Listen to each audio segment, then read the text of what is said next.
please turn off your noisemakers. I have not forgotten about the cart buckets, but I will talk about that in just a minute. Harry Petrie, would you lead us? Harry Petrie, would you lead us in our song and pledge?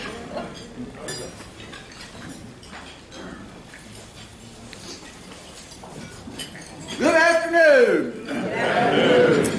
Let's all stand and sing our number one song in our heart, but number 57 in the songbook, R-O-T-A-R-Y. That spells Rotary. Rotary.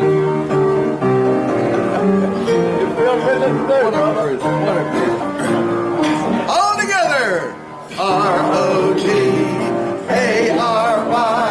That spells Rotary. R-O-T-A-R-Y is known on land and sea, from north to south, from east to west. Rock is supposed to serve the best. R-O-T-A-R-Y. That spells Rotary. Give yourselves a big Rotary round of applause. And now, if you would, turn and look north, south, east, and west and find that Rotarian you've not spoken with lately.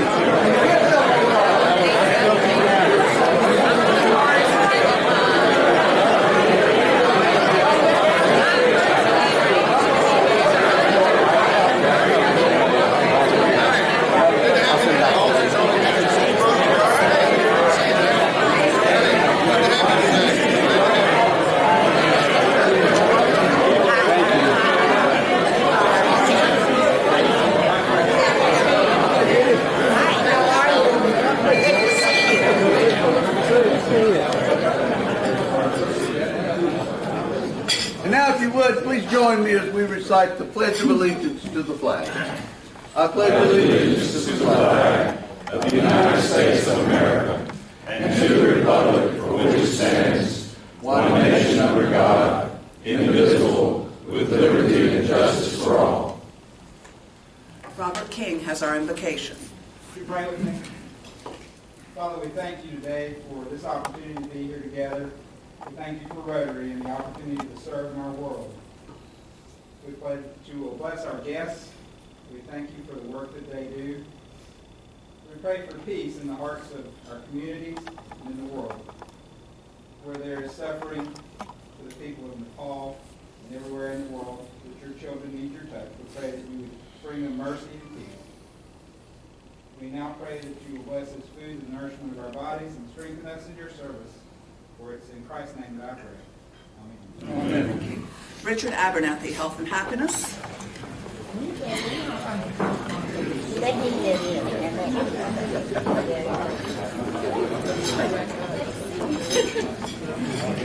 Good afternoon.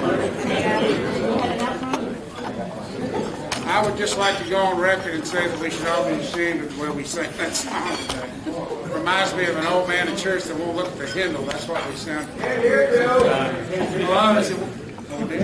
it is. I usually don't need a microphone, but I'll speak up if I need to.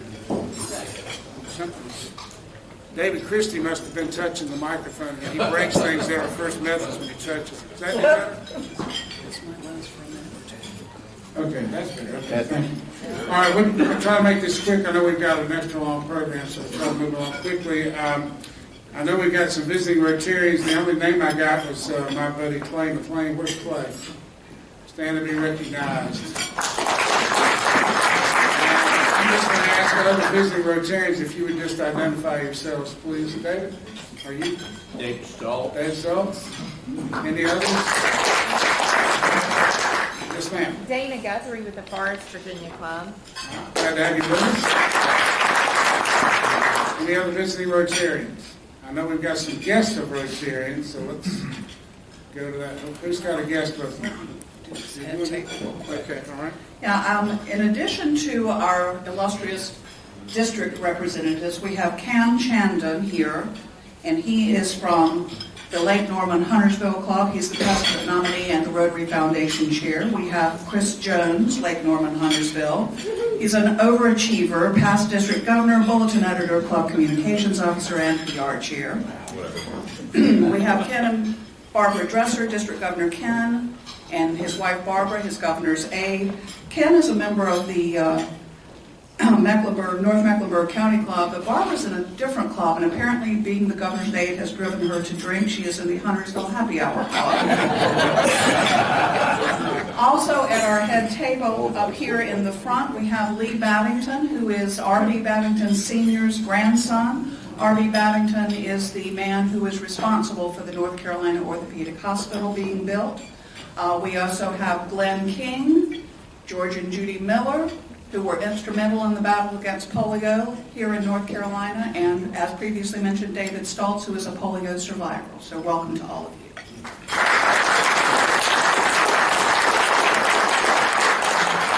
Glad to have all of you with us. We got Harry Britt. We're glad to see Harry back. Where are you, Harry? Raise your hand so we can see you. Way in the back there. It's good to have you back, Harry. It's always good to see you. And I understand that Senator Thompson is going to be undergoing some chemotherapy. I think he got some, not the results he would want from his doctor, but we'll be keeping him in our thoughts and prayers. He's very upbeat about his treatment, and it's going to be undergoing chemotherapy for the next few months. Are there any other health concerns that we need to be made aware of? Well, I'm sorry. I thought we were through with that. No, that's just mine. No, that's just. I'm sorry. It's my pleasure to introduce to the club Jeff Owner. He's a new arrival to Gaston County from Chicago. He and his wife were residing in Rock Hill area. Jeff is our credit manager for Alliance Bank and Trust. Let's welcome Jeff. I have a guest also, my friend Ken Montgomery, former member of this club. Ben's an architect who's created several landmarks for Gastonia, including the Rotary Pavilion, the entrance at Custer Village, and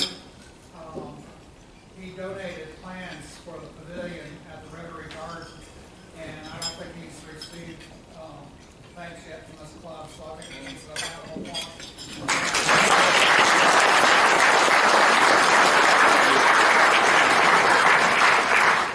Thank you. Any other guests? Are there any other health concerns that we need to be made aware of? Okay, happy dollars. Who's got some happy dollars today? Mark?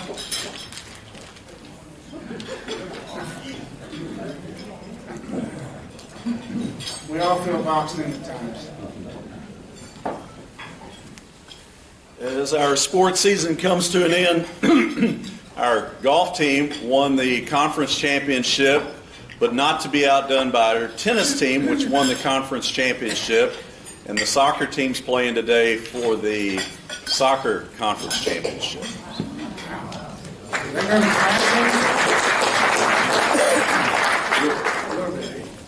Yes, ma'am.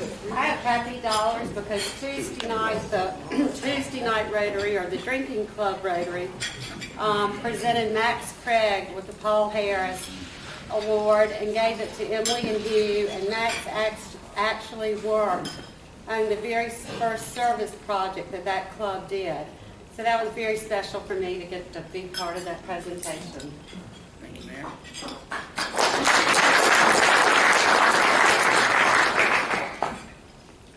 I would like to remind everybody that Saturday is going to be a great day. We have a work day at the Rotary Garden, and we need lots of help. We'll be starting at 8 o'clock, so plan to come with your gloves, your hat, sunscreen, and if you have a wheelbarrow around, we could use some extra wheelbarrows. So throw that in the back of your vehicle. Thank you. Thank you.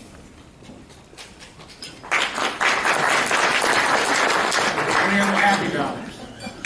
Yes, sir.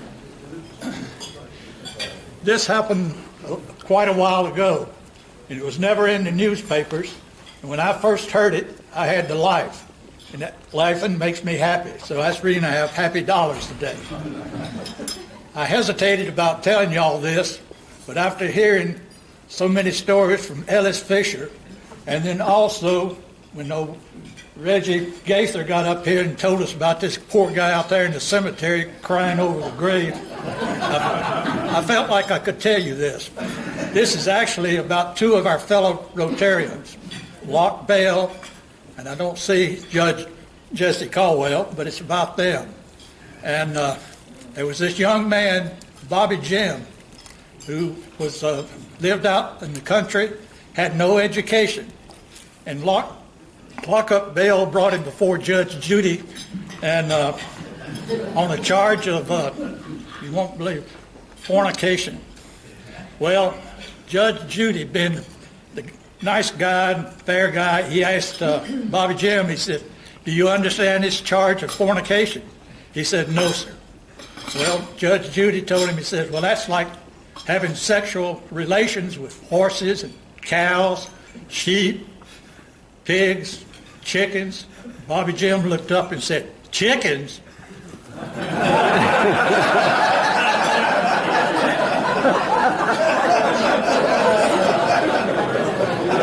What kind of weirdo do you think I am?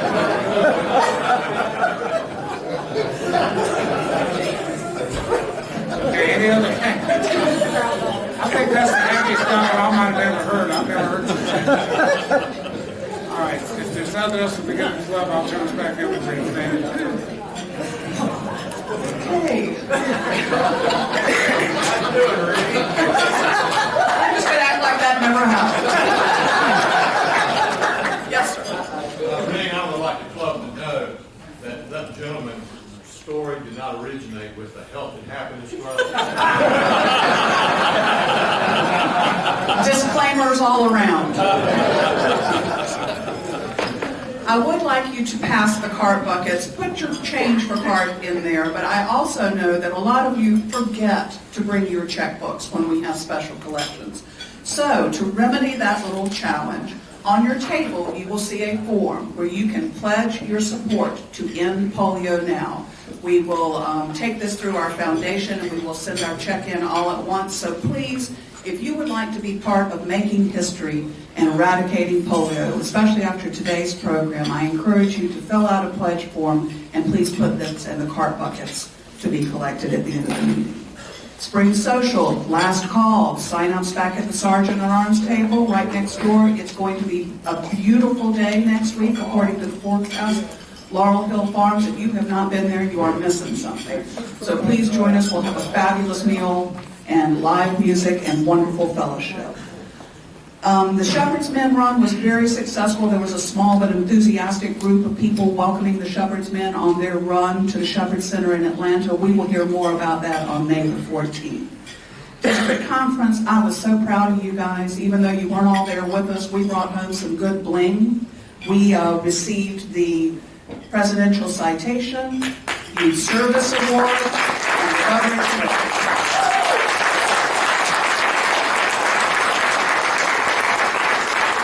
And it is because of you guys, and I'll give a special shout out to our youth services committees, Robert King, Debbie Windley, Laura Lineberger. It is a phenomenal thing, and our Early Act program at Greer Middle School has just really taken off and become something really exceptional. You would be proud of it. With no further ado, I would ask Chris Jones to introduce our program.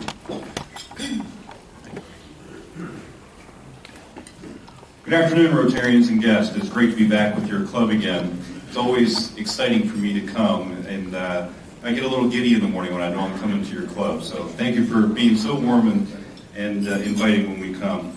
I want to introduce to you our guest from Australia this morning. Her name is Susanne Ray.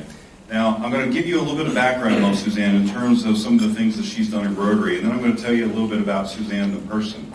She didn't know I was going to do this, but she's a project partner and global team coordinator in the World's Greatest Meal to End Polio, which you can find on social media. She's the past president of the Rotary Club of Cairns Sunrise out of Australia. In 2008 through 14, she was the Promotions and Developments Coordinator at Rotary Australia World Community Service, Northern Region and National Committee. In 10-13, she was a fundraiser for the Rotary Foundation. In 13 through 16, she's the End Polio Sub-Chair for 9th District 9550. She is the recipient of the Citation for Meritorious Service to the Rotary Foundation, and also a recipient of the Rotary Foundation District Service Award, and a recipient of the District Governor's Special Achievement Award for fundraising for the Polio Plus campaign. Now, let me tell you a little bit about Susanne the person.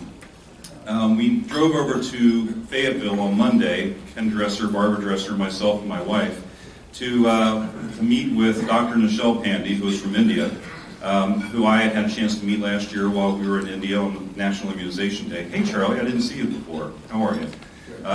And while we were there, Susanne was also there, and we had a chance to pick her up, and we had her as a captured audience in the car for 3 hours on the drive back. And, when you're traveling with somebody in the car, you get to know them quite well. And she's got a wry sense of humor. She's a lot of fun. And you'll never guess just how young she is. So, and she's really young at heart. So without further ado, let me introduce to you Susanne Ray.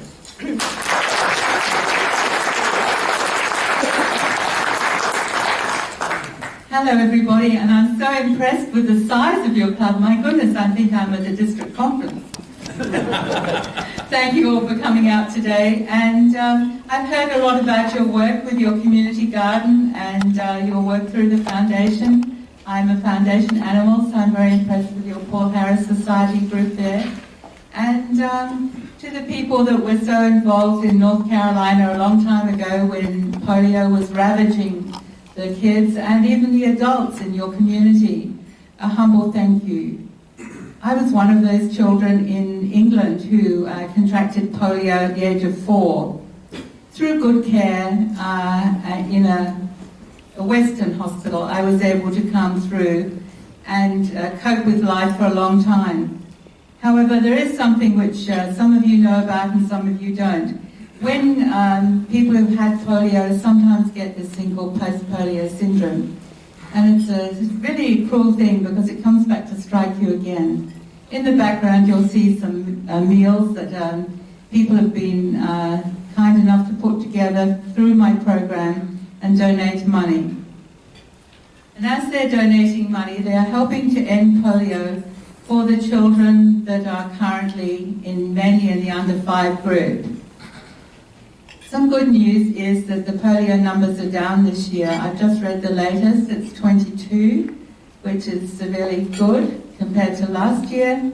The main problem is still in Pakistan, though there's been one case in Afghanistan. In Nigeria, they are fighting so well, there are 0 cases, and in August, July or August, I may stand corrected, that we look like we'll be able to say that they've been polio-free for a year, which is the first big step towards a polio-free status. But it's a long way to go yet. So my story began when I realized that I was now the district polio chair, and I lived in a big community. Our district is most of Queensland, and the lady told me she'd been to Airlie Beach. That's 800 kilometres from where I live, and it's our district, and we could go another 1,000 or 2 north as well, or east or west. And we have a state, a third world country called Timor-Leste, and a territory in our district. So I'm thinking, how can I get around this place? How can I make an impact? Here am I, the district polio chair. My job is to try and raise awareness and funds from my clubs. So, having had some experience with social media, which I won't go into extensively, I decided that we should start a social media-based program, and through that, try and involve people more. And I realise there's people here that don't use Facebook, but I have found it a great medium. There's me immunising children. You just to skip that. That was a very emotional experience for those of you who've been to India or elsewhere to do that. Through social media, I was able to reach out to people in all different countries and build a team. And this $1 million that we've raised in the past 16 months is not just my work, it's the work of a team. And it's also the work of the more than 60,000 Rotarians who've gathered in groups like yourselves today to enjoy a world's greatest meal and contribute a little bit of money towards the end game. The end game is always like the hardest thing. You know how easy it is to get into a fight or get into a war? But it's really hard to mend that, isn't it? To get out of the war or to fix the fight. The same with an illness. When you're trying to get to that last few cases, the last children the last people that are going to be affected by polio or as have been cured of smallpox. We have a great problem, so it needs money. The big focus now through the foundation is to raise money and through advocacy to governments. There are people around the world, your own Anne Matthews. She is a severely amazing lady. She has raised a lot of money through approaching government. In Britain we have a lady called Judy Dimont, and she approaches governments in the EU and in Britain. On my side of the world, our government gave $20 million at the convention last year, and I've heard some rumours that some people are saying that they're reneging. They better not be, because I'm going home sometime and they might have to deal with me. I think that promises from governments are one thing, but promises from Rotarians really mean something. We have our integrity at stake. We said that we would eliminate polio for every child. There is no option. We have to do it. Rotary cannot move on to another big cause or be seen to be reneging on ending polio. We have to stay the course. Since 1985, when Sir Clem Renouf, also an Australian, started some programs and decided when he was world president that this was going to be a focus, everyone has been trying really hard, and we've nearly got there once, and we let it slip somehow. This time, I think we are this close. But I'm sorry, money is the important thing. I'm going around the world trying to collect money.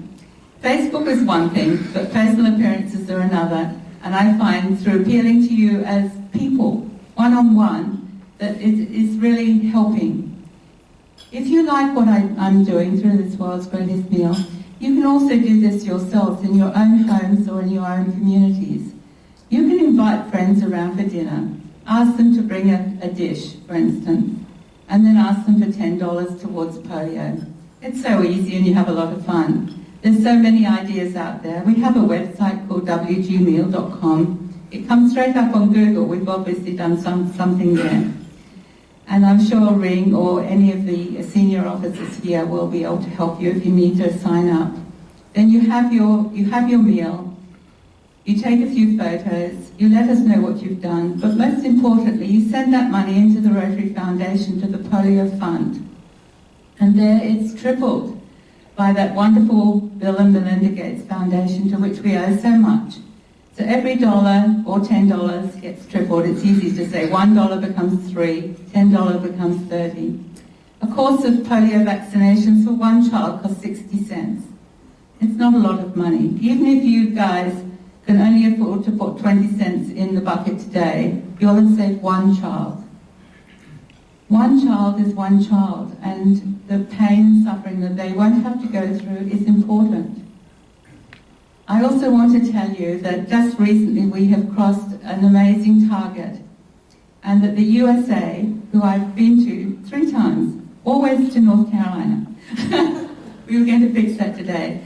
But the USA has now raised through our program the equivalent of 1 million polio doses. So give yourselves a big clap.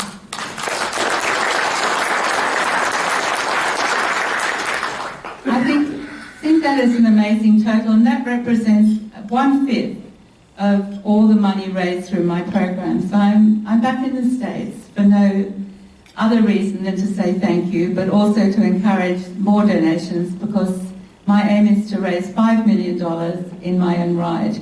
We've got 1 million, we've got a way to go yet.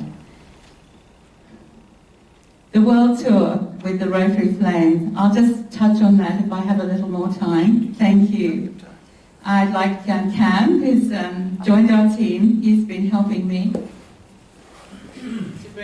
to bring the polio flame. This flame has a great history. It's really quite strange the way I got it, and it wasn't planned at all. You know, I had my tour planned out. I was going here, I was going there, I was going everywhere. And then this lady called Naveen contacted me. Naveen is from Egypt. She's a very clever woman. She's an engineer. And I met her in North Carolina last year.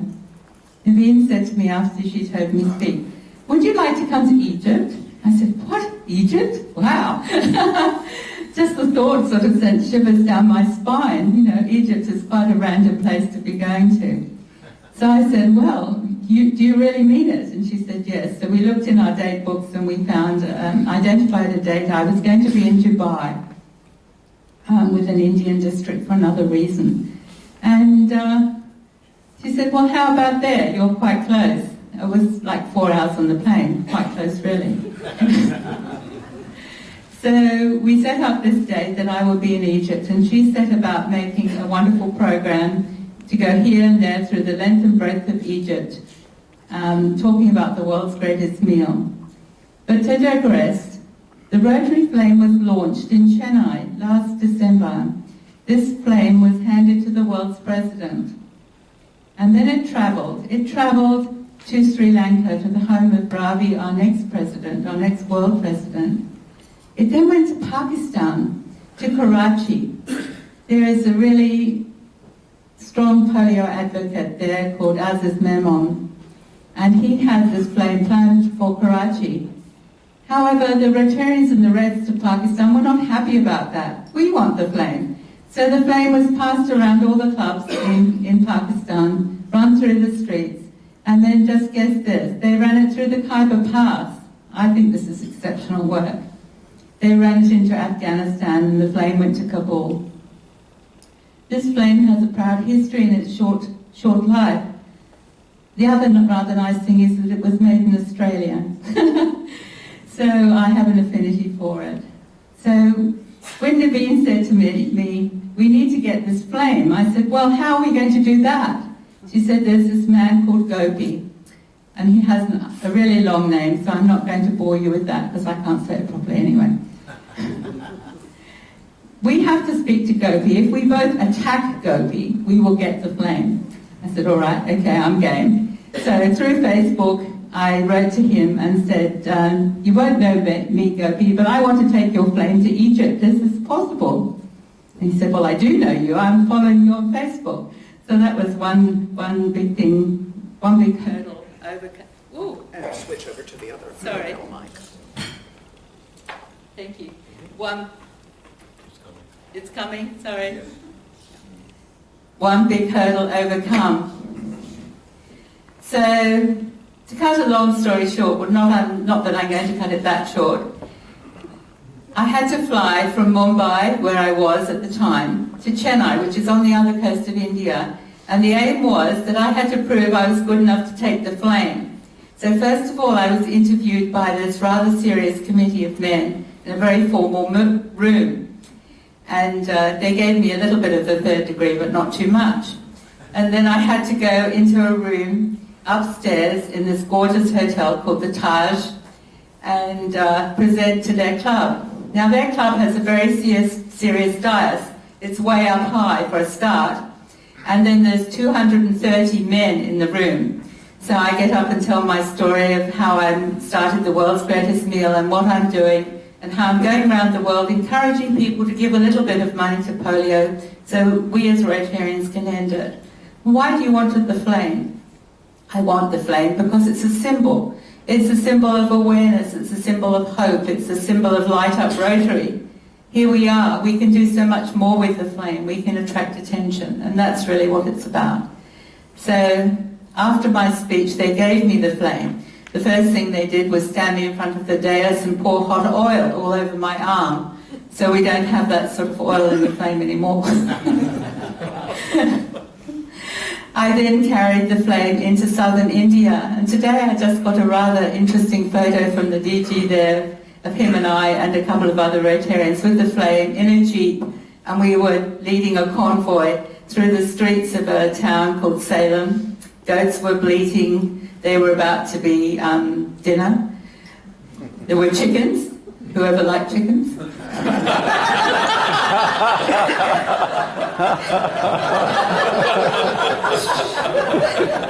They were already past it, most of them. I was hanging out of the jeep waving the flame. I had such a ball. I had a lovely time. And other times people were holding the flame up high in the jeep. We were on live TV. We had lots of cameras and all sorts of things. Whenever you go to India, it's just amazing. But I had not been down to street level in an open vehicle, and it really makes a difference. It was the best thing. It just was. Anyway, this was to raise awareness of the following day's National Immunization Day.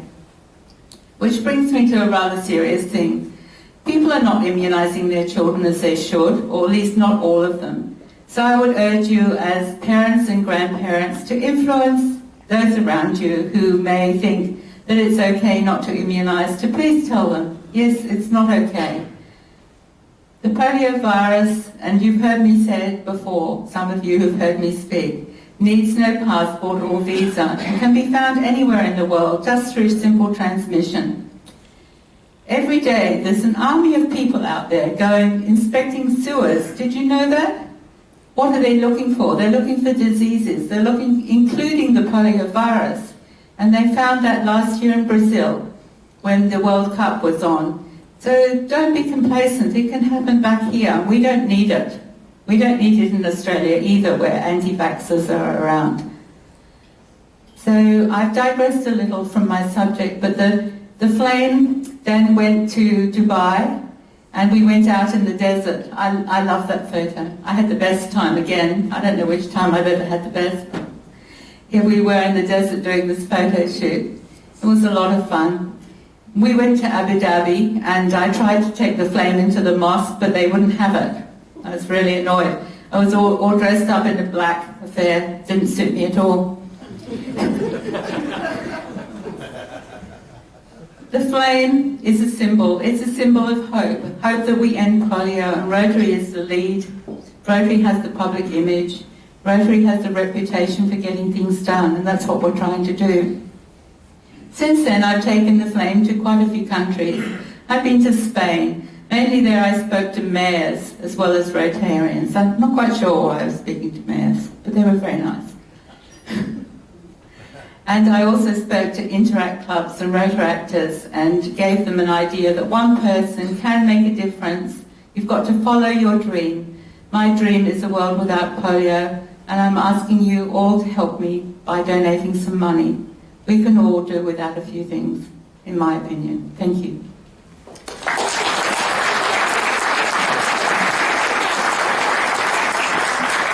I could speak all day, but I realise I'm not sure how much time I've used.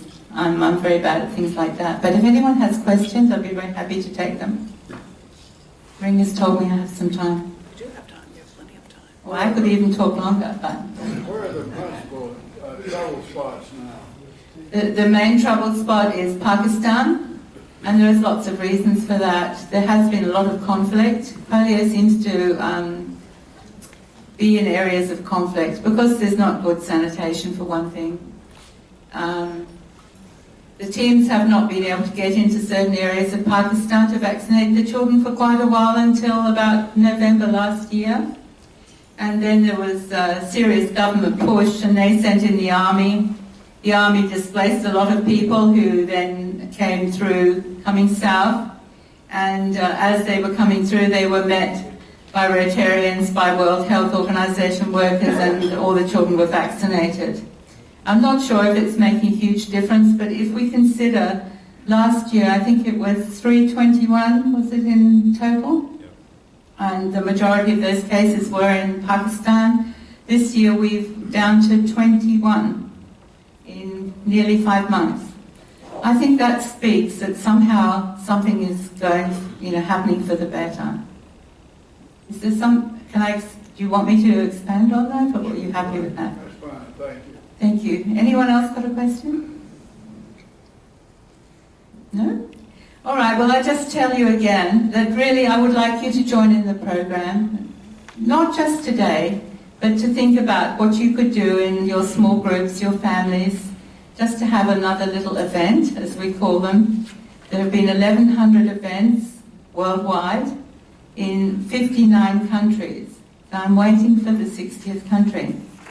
It could be France, it could be Switzerland. We've got friends who are going to go to both, so we're seeing who's going to win and have the world's greatest meal. Sometimes I have a really small meal. The other night I went out with Cam. He invited me for ice cream. Do you know I haven't been ever invited out for ice cream? So a nice young man invites me out to ice cream, and we sit and just chat, and I donated $10 to the Polio Fund. That mightn't sound much, but that $10 becomes $30, and it's enough money to immunize 50 kids. So you can do this very easily. I would urge you as Rotarians and grandparents and parents and just as people to think that we must do this. We must end polio. And I'd love you to help me. Thank you. I'm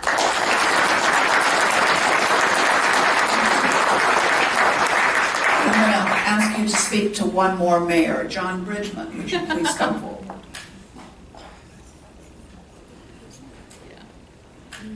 I'll show you what the mayor of Liverpool gave me.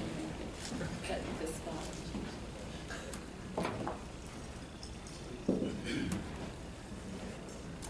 Hello, how are you? I usually need it. Okay. Still see you. Okay.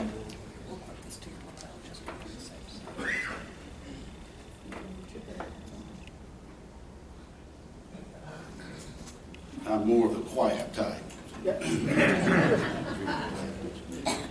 If you would allow me, Suzanne, please, to I have a proclamation, and if the audience would allow me, and I'll usually, I'm used to talking faster on these now since I've done it a while. This is a proclamation from the city of Gastonia for you. Whereas through the efforts of Rotary International, the World Health Organization, and the United Nations Children Emergency Fund, UNICEF, more than 2 billion children in 122 countries have been immunized against polio. And whereas because of these efforts, polio cases have been reduced to 99% worldwide, and whereas polio by 99% worldwide. And whereas polio today remains only in the countries of Afghanistan, Nigeria, and Pakistan. And whereas in March 2014, the World Health Organization originally officially declared India polio-free, and the Rotary Club of India, Chennai, India, celebrated this monumental achievement by launching the Rotary Flame, which we've heard about. And whereas Ms. Susanne Ray of the Cairns Sunrise Rotary Club of Queensland, Australia, who contacted polio when she was 4 years old, launched the world's greatest meal, a campaign to defeat polio that gathers people for a meal, real or virtual, and to raise money for and awareness of Rotary International's polio eradication campaign. And whereas the Rotary Flame and the world's greatest meal have joined forces to help end polio once and for all. And whereas the Rotary Flame is traveling with Ms. Ray as she promotes polio eradication around the world and will end its journey in Brazil at the Rotary International Convention from June the 6th to June the 9th, 2015. And whereas, there's a lot of whereas. Whereas on April 30th, 2015, the Rotary Club of Gastonia will host the world's greatest meal at its weekly luncheon to raise money and awareness to eradicate polio worldwide. Now, therefore, be it resolved that the mayor of the city of Gastonia recognizes Susanne Ray, Rotary International, and the Rotary Club of Gastonia for their commitment and dedication to stop the crippling disease of polio. In witness whereof, I have hereto set my hand and caused the seal of the city of Gastonia to be affixed this the 30th day of April 2015. John D. Bridgman, Mayor, and is attested to by Virginia Creighton, the city clerk. Thank you for everything that you've done. Wow.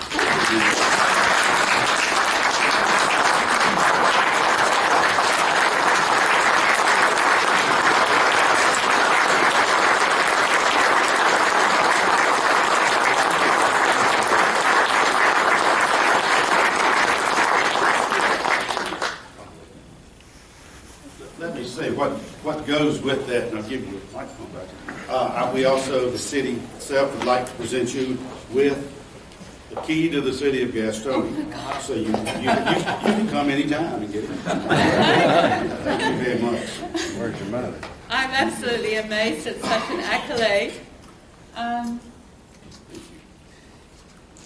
I'm amazed and humbled by such an accolade.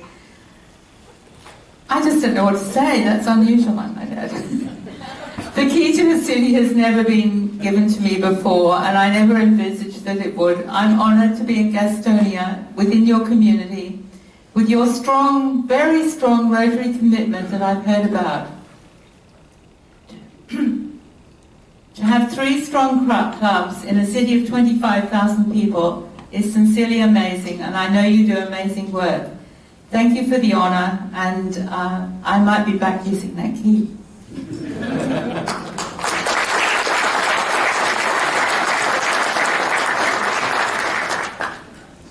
Thank you, John. Thank you, Suzanne.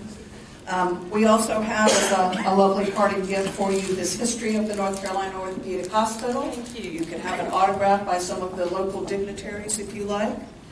I would like to thank all of our visitors and guests for coming today for this historic occasion, and invite you all to join us at 2 p.m. for a photograph on the front steps of the Orthopedic Hospital. We will be making our way there immediately after the meeting. We will please stand and be adjourned with the 4-way test. Of the things we think, say, and do, is it the truth? Is it fair to all concerned? Will it build goodwill and better friendships? Will it be beneficial to all concerned?